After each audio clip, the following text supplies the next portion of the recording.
Scylla is one of Greek mythology's nightmarish monster of obscure origins. This supernatural being takes the form of a female entity, boasting 12 feet and 6 heads atop long, serpentine necks. Each head bristles with 3 rows of teeth reminiscent of sharks, while around her waist she wears a belt adorned with the heads of baying dogs.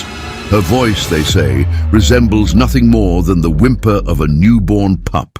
Perched amidst the craggy cliffs overlooking a narrow strait, Scylla stands in stark opposition to the swirling vortex of Charybdis.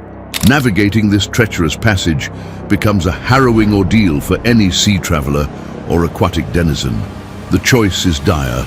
Brave the perilous pull of Charybdis, risking the utter destruction of ship and crew, or face the ravenous jaws of Scylla's 6 heads, sacrificing only a portion of the crew to ensure the survival of the rest.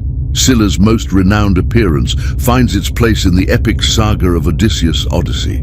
Caught between Scylla and Charybdis, resonates through the ages as a timeless metaphor for being trapped in an impossible dilemma, akin to our modern-day saying, stuck between a rock and a hard place.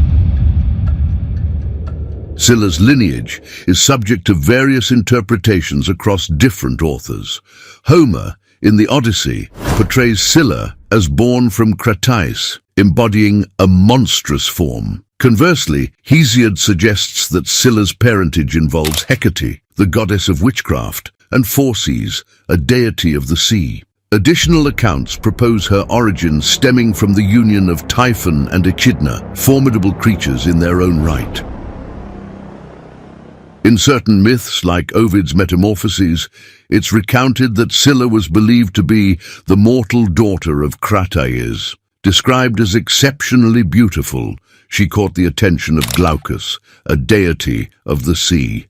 Despite his affections, Scylla spurned Glaucus due to his watery appearance. Seeking aid, Glaucus sought the assistance of the sorceress Circe to win Scylla's love. However, Circe herself fell for Glaucus and, consumed by jealousy, poisoned Scylla's waters, transforming her into the monstrous figure she became. Scylla's form metamorphosed into a grotesque being with dog heads sprouting from her thighs and formidable teeth. This transformation is depicted in ancient Greek vase paintings, where the monster is portrayed with canine heads adorning her lower body.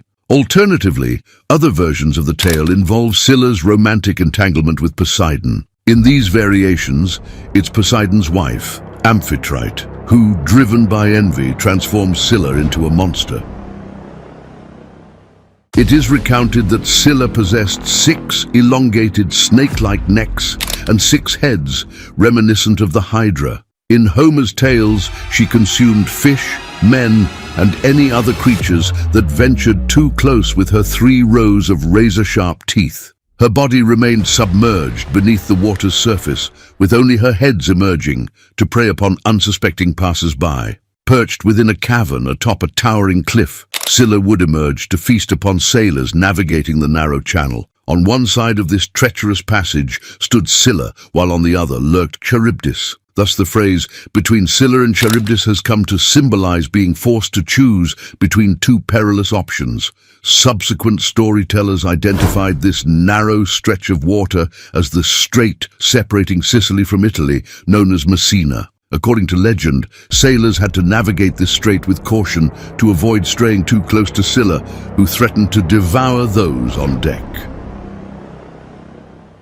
Odysseus, renowned among the Greek heroes of the Trojan War, found himself compelled to navigate the perilous waters of the Strait of Scylla and Charybdis during his arduous journey homeward from Troy. Unfortunately, fortune did not favor him in his encounter with the dreaded Scylla. Prior to embarking on this treacherous passage, Odysseus received counsel from the enchantress Circe, who advised him to steer closer to Scylla in order to minimize the threat posed by Charybdis.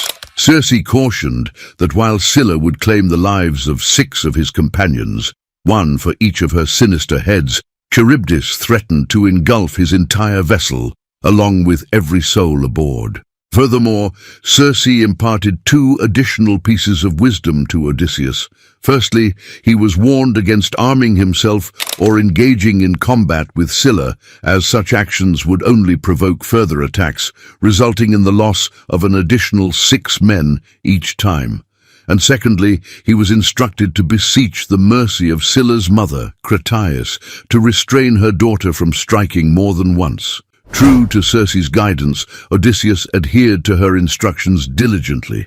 When the dreaded moment arrived, he refrained from allowing his men to confront Scylla, knowing that 6 of them would be seized by the monstrous entity's myriad jaws. Helplessly, Odysseus could only bear witness as Scylla ruthlessly claimed his comrades, dragging them to their demise within her rocky abode.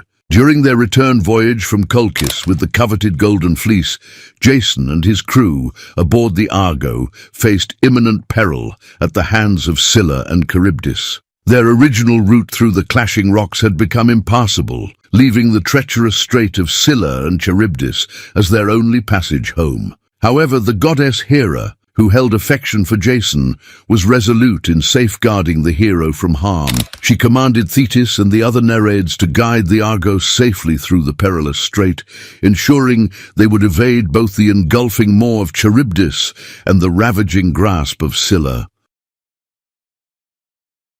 The renowned hero Aeneas, a valiant warrior who fought alongside Troy during the Trojan War, nearly faced an encounter with Scylla during his extensive travels. However, through guidance from the Trojan prophet Helenus, Aeneas successfully navigated a detour that bypassed the perilous monster, as recounted by Virgil. Alternatively, according to Ovid, a different rendition of the tale suggests that no such detour was necessary. By the time Aeneas sailed past, Scylla had been transfigured into a reef, as depicted in Ovid's account. In certain legends, it is said that Heracles was responsible for the demise of Scylla. Following Heracles' completion of his 10th labor, the retrieval of the colossal cattle of Geryon, he found himself compelled to traverse the strait guarded by Scylla. As expected, Scylla seized the opportunity to devour some of the cattle accompanying Heracles. In retaliation, Heracles exacted his revenge by slaying Scylla. However, despite her demise, Scylla's respite was brief, as she was swiftly resurrected by her formidable father. Occasionally, Roman poets envisioned Scylla, or even multiple incarnations of her, as sentinels at the gates of the underworld, alongside other legendary beasts such as the Hydra, the Chimera, and the Centaurs. The exact origins of Scylla's association with this role remain uncertain. While the myth of Scylla may not enjoy widespread recognition in modern times, in antiquity, it was a tale familiar to every sailor. The formidable Scylla, with her 6 heads capable of devouring men by the handful, was a figure of dread. The strait between Sicily and Italy, once inhabited by 2 of Greek mythology's most fearsome monsters, now serves as a bustling thoroughfare traversed by vessels daily.